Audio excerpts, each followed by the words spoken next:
జన్మరాశి ధనురాశి.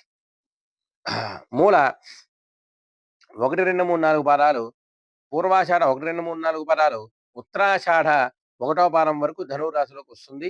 ఆదాయం 5, వ్యయము 5. రాజపూజ్యం 1, అవమానం 5. వీరికి గురుడు మే 15 నుండి కూడా సప్తమ స్థానమైన మిథున రాశి యందు మరియు శని సంవత్సరం అంతా కూడా అర్ధాష్టమ స్థానంలో లోహమూర్తిగాను ధన నాశనాన్ని కలగజేస్తారు. అలాగే రాహుకేతువులు మే 18 నుండి కూడా సంవత్సరం అంతా కూడా తృతీయ భాగ్య స్థానంలో రజనమూర్తులుగా ఉంటారు. అలాగే ఔషధ వ్యాపారాలకు ప్రోత్సాహకర కాలం.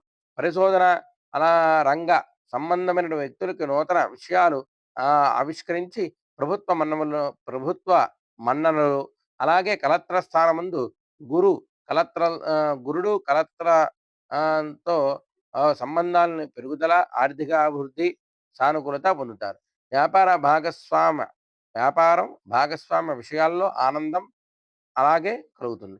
అలాగే ఈ రాశి వారికి క్రమశిక్షణతో కూడిన జీవితాన్ని గడుపుతుంటే చతుర్థ స్థానంలో శని సంచారం ఆనందదాయకంగా ఉంటుంది.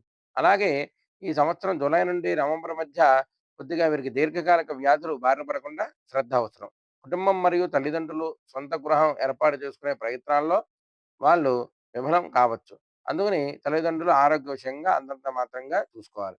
తృతీయ స్థానం ముందలి రాహు ధైర్యంతో రాహు ఉండడం వల్ల ధైర్యంతో ఎంత కార్యాన్ని అయినా అవలీలగా వాళ్ళు సాధిస్తారు.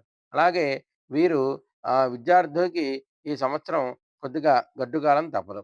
వీరు స్నేహితులతో సమయం గడపడానికి ఇష్టపడతారు. అలాగే వ్యక్తిగత సంబంధాల కంటే స్నేహితులకి ఎక్కువ సహాయం చేస్తారు.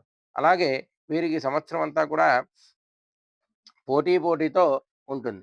ఈ యొక్క రాశి వారికి అదృష్టం కలిసొస్తుంది. సాంప్రదాయ భావాలకు గౌరవిస్తూ సుదీర్ఘ తీర్థయాత్రలు చేస్తారు. ధార్మిక ప్రదేశాలపై ఎక్కువగా అభిరుచి, అలాగే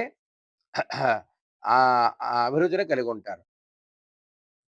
వృత్తి వ్యాపారాల్లో చిన్న చిన్న ఒడిదుడుకులు వస్తున్నప్పటికీ కూడా వారు అవన్నీ కూడా తట్టుకొని నిలబెడతారు. ఈ రాశి వారికి అదృష్ట సంఖ్య 3, గురువార నియమాలు, మహాశివరాత్రి నాడు రుద్రాభిషేకాలు చేయించుకున్నచో ఈ దోష ప్రభావాలన్నీ కూడా తొలగును.